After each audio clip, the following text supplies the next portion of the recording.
తాకట్లో ఉన్న మీ బంగారాన్ని విడిపించి ఆ రోజు ఆన్లైన్ రేటుకి కొంటాం. గురువుగారు నమస్కారం. గురుగారు శ్రీమాత్రే. గురువుగారు మరి భవిష్యవాణి అందరు కూడా ఆతృతగా ఎదురు చూస్తున్నారు. ఎలా ఉండబోతుంది 2026? శ్రీ గురుభ్యో నమః. శ్రీమాత్రే. 2026 సంవత్సరంకి వచ్చేసరికి మనకి అప్పుడు ఉగాది వస్తుంది. ఆ ఉగాదికి వచ్చేసరికి దాని పేరు ఏమిటంటే పరాభవ నామ సంవత్సరం. పరాభవ నామం. ఇప్పుడు విశ్వావసు నామ సంవత్సరం అనేది వచ్చింది. అవును గురుగారు. విశ్వావసు అయిపోయిన తర్వాత పరాభవ నామ సంవత్సరం ప్రారంభమవుతుంది. మామూలుగా పరాభవం అంటే అర్థం అదే ఏంటి? మరి ఏమైనా ఓడిపోవడం అని అర్థం. పరాభవం అంటే ఓడిపోవడం. సో ఈ సంవత్సరాలు ఎలా ఉంటుంది అని అంటే ఎక్కువగా ప్రకృతిలో చాలా మార్పులు వస్తాయి. వింత వింత జంతువులను మనం చూడడం జరుగుతుంది. వింత వింత రోగాలు వస్తాయి. కొన్ని వింతలు ఎక్కువగా జరుగుతుంది. ఈ సంవత్సరం అంతా కూడా వింతలు అంటే మనకి వింతలు, ప్రకృతిలో మనుగడ సాగించుకోవడం. ప్రకృతిలో అద్భుతమైన మార్పులు అనేటివి కనిపిస్తాయి. దాన్ని చూసి మనము కొన్ని జంతువులను చూసి ఏలియన్స్ అనుకోవడమో, లేకపోతే కొన్ని రోగాలు రావడమో, దానివల్ల మనం ఇబ్బందులు పడ్డము, అవి జరగడం అయితే పక్కా ఉంటుంది.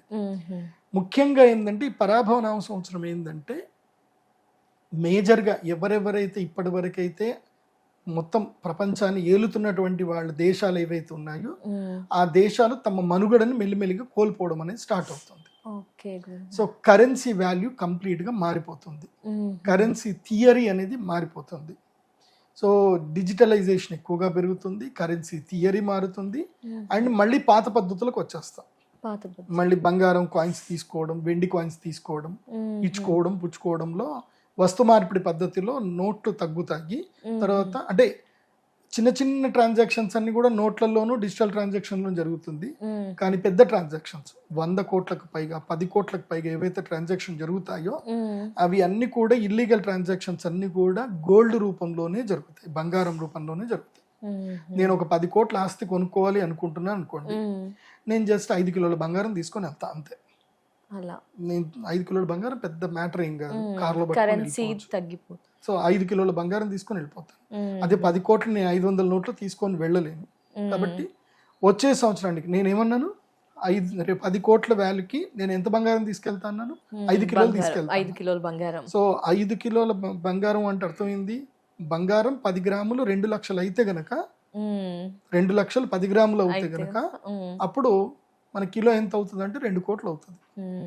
సో 1000 గ్రాములకు 1 కిలో కదా. సో 10 గ్రాములకు 2 లక్షలు అయినప్పుడు 1000 గ్రాములకు ఎంత 2 కోట్లు అవుతుంది. సో ఆ 2 కోట్ల రూపాయలు ఒక చిన్న 1 కేజీ బంగారంలో ఉంటుంది అనమాట. సో అట్లా కేజీ బంగారాన్ని ఈజీగా 2 కోట్లు, ఒక అపార్ట్మెంట్ కొనుక్కోవాలి 2 కోట్లది, జస్ట్ కేజీ బంగారం చేస్తారు. రిజిస్ట్రేషన్ వాల్యూ ఏదైతే ఉందో రిజిస్ట్రేషన్ చేసుకుంటారు, ఆ బంగారం ఉంటుంది. అంటే బంగారం కూడా పెరిగిపోతుంది. 2 లక్షలు అని చెప్పాను కదా. అదే గురుగారు, 10 గ్రాముల బంగారం ఇప్పుడు ఎంత ఉంది? 1,30,000 ఉంది. ఈ బంగారం 2 లక్షల వరకు వెళ్తుంది. సో పెరిగిపోతుంది. ఇంకా బంగారమే ఫ్యూచర్ కూడా ఒకటి గుర్తుపెట్టుకోండి, ఈ future transactions and world wide గా న్యూ కరెన్సీ వస్తుంది. సో అది ఈ సంవత్సరానికి ప్రారంభం అవుతుంది.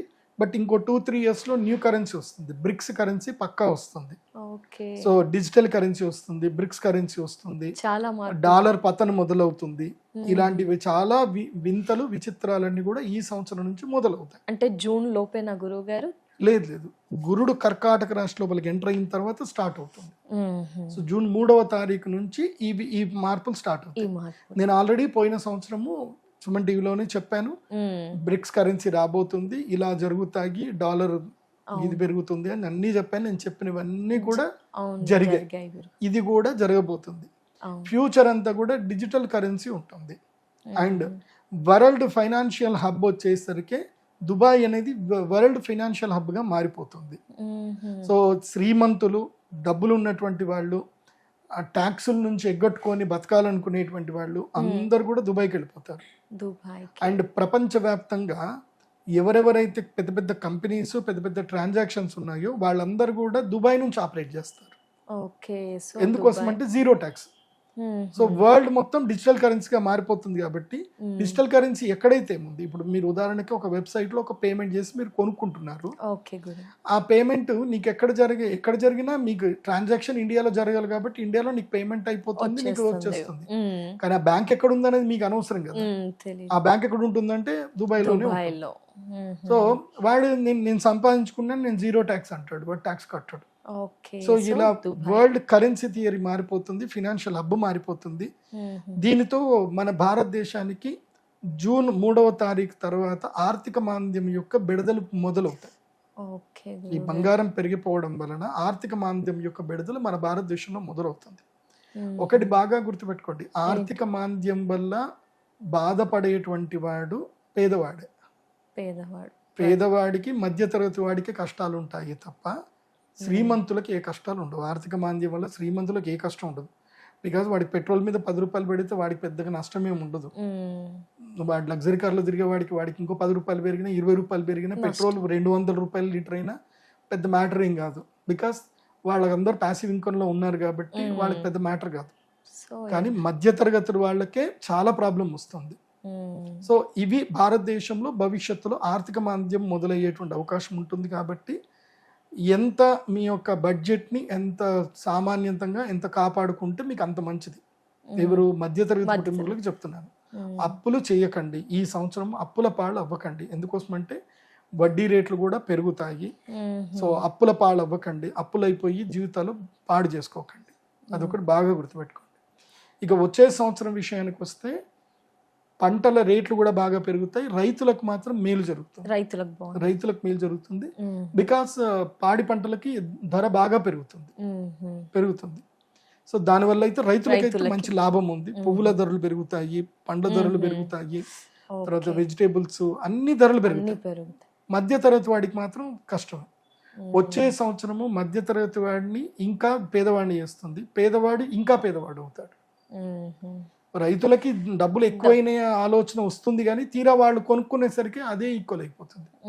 ఉదాహరణకి ఇప్పుడు 5,000కి కింటా అమ్మితే నెక్స్ట్ 7,000 కింటా దొరుకుతుంది, ఏదో 8,000కి దొరుకుతుంది. కానీ ఇప్పుడు ఏదైతే కనుక ఏదైనా వస్తువు 100 రూపాయలకు దొరికితే అప్పుడు 200కి దొరుకుతుంది. సో ఈక్వల్ రేషియోకి వెళ్ళిపోతుంది. కాబట్టి అందరు కూడా ఆర్థిక భద్రతతో కలిగి ఉండండి, ఆరోగ్యంగా ఉండేటట్టుగా. నెక్స్ట్ ఇయర్ అయితే కనుక మెయిన్గా ఇంపాక్ట్ పడేది, నష్టాలు ఎక్కువగా జరిగేది స్టాక్ మార్కెట్లోనే. స్టాక్ మార్కెట్లో పెద్ద పెద్ద నష్టాలు వస్తాయి. అట్లాగే ప్రకృతి విపత్తుల్లో మెయిన్గా పెద్ద భూకంపం ఏర్పడుతుంది. భారతదేశంలో భూకంపం ఏర్పడే ప్రాంతాలు కూడా నేను ఆల్రెడీ రీసెర్చ్ చేశాను. ఢిల్లీ ప్రాంతంలో భూకంపం ఏర్పడేటువంటి అవకాశం ఏర్పడుతుంది. ఢిల్లీ, అదేవిధంగా ఉత్తరాఖండ్ ప్రాంతం లోపల పెద్ద ల్యాండ్ స్లైడ్స్ జరుగుతాయి, భూకంపాలు బాగా జరుగుతాయి. వచ్చే సంవత్సరము ఎవరు కూడా తీర్థయాత్రల్లో నార్త్ ఇండియాకి, హిమాలయాస్కి, ఉత్తరాఖండ్కి తీర్థయాత్రలకి రేపు వచ్చే సంవత్సరం మాత్రం ఎవరు వెళ్ళకండి, పోస్ట్పోన్ చేసుకోండి. ఆ తర్వాత సంవత్సరానికి వెళ్ళండి. ఇది నేను ఇచ్చిన గైడ్ లైన్స్. లాస్ట్ ఇయర్ కూడా చెప్పాను, కొంచెం లాస్ట్ ఇయర్ కూడా చాలా జరిగాయి. ఇప్పుడు కూడా కష్టంగానే ఉంటుంది. ప్రకృతి పూర్తిగా మార్పులు జరుగుతాయి. విపరీతమైనటువంటి మంచు కురుస్తుంది, విపరీతమైన వానలు పడతాయి. ఈ సంవత్సరం వానలు ఎట్లా చూసాయంటే క్లౌడ్ బస్ట్ అనే కొత్త వర్డ్ విన్నాం. అవును గురుగారు. నెక్స్ట్ ఇయర్ కూడా అవే ఉంటాయి. ఇవి అందరూ కూడా చూసుకోండి. ఇవి ముఖ్యంగా ఏంటంటే కామన్ మ్యాన్కి పర్వాలేదు, కొంచెం రేట్ల వరకు ఇబ్బంది అవుతుంది తప్ప లైఫ్ స్టైల్ అయితే బాగానే ఉంటుంది, మిగతా అంతా బాగానే ఉంటుంది. కుంభకోణాలు, పెద్ద పెద్ద కుంభకోణాలు బయటపడతాయి. ప్రస్తుతం ఉన్నటువంటి, ఎందుకోసం అంటే సింహరాశి లోపలికి ఎప్పుడైతే కేతు వస్తాడో, ఎవరైతే ప్రభుత్వంలో ఉంటారు, అది ఎవరైనా సరే, ప్రభుత్వంలో అధికారంలో ఏ పార్టీ అయినా ఉన్నా గానీ వాళ్ళకి చురకలు బాగా వస్తాయి. వాళ్ళ ప్రభుత్వాలు పడిపోయే స్థాయికి వాళ్ళకి ప్రజల నుంచి విమర్శలు ఎదుర్కొంటారు. అది సెంట్రల్ గవర్నమెంట్ అయినా, స్టేట్ గవర్నమెంట్ అయినా, ఎవరైనా సరే అధికారంలో ఉన్నటువంటి వాళ్లకు బాధలు ఎక్కువగా పడాల్సిన పరిస్థితులు ఏర్పడతాయి 2026. ఇది 2026. ఇంకా చాలా చెప్పాలి, ఉగాది తర్వాత చెప్తాను చాలా విషయాలు. తప్పకుండా గురుగారు, ధన్యవాదాలు, నమస్తే.